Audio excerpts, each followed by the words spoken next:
hun mual liam nu kadon changin sui lung min len atlem luai mani nom sa na rengin kamang rala lalpa ma za na min tlen tu mayan ni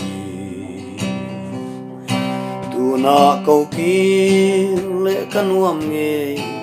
lal rong bol na kamang zo tu khovel ro pui na le amoi na zong te hia thức lung phát san turin min hi phâu chin ma se lalpa ka zui zel don ani kain nga na karin chan ber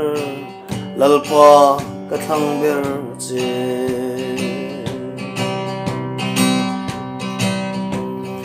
hun le kumte an liam zela tun lai thilom zia kadoni khovel hi reng natlaka ni to love lalpa shiat na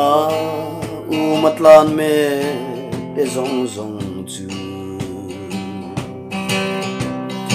mi khual le khual zin mai kan ni kanan ram thar ipan zelang khovel ro pui na le amoi na zong te hia thu thung phat san turin min hi fo thin ma se lalpa ka zui zel don ani kain nga na karin chan ber lalpa ka thang ber che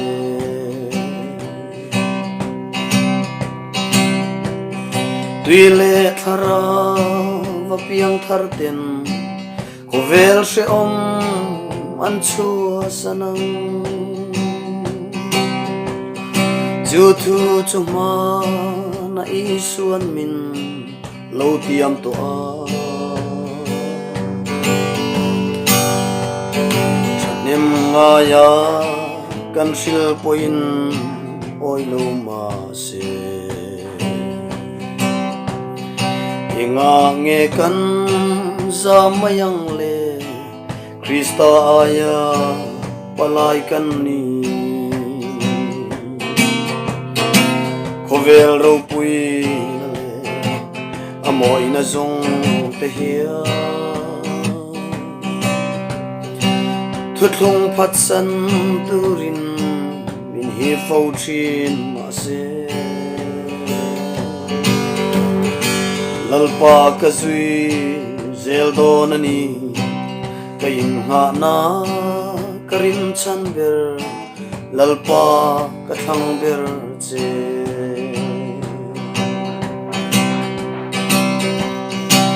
pathian pakhat chau omma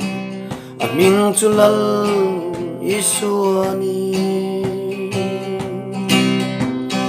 ti in khovel nam tin na kan fil zelang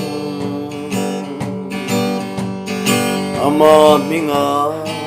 sim na thule sual ngai dam na santir zela chandam turin khovela hian kan chame ke khovel ro pui na le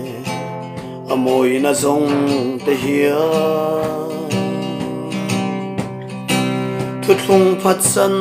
turin min hi fo thin ma se lalpa ka zui zel don ani kain nga na